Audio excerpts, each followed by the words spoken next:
शर्माना चाहिए, जिंदगी में जिंदगी को मुस्कुराना चाहिए।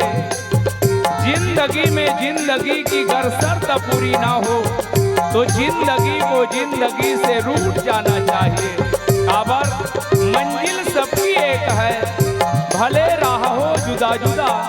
आप सबके बीच में प्रस्तुत हो बरजात है, मोर दाई हो मोर भाई हो, मोर मयारू मानस परिवार, ग्राम गुदगुदा गुदगुदा गुदगुदा।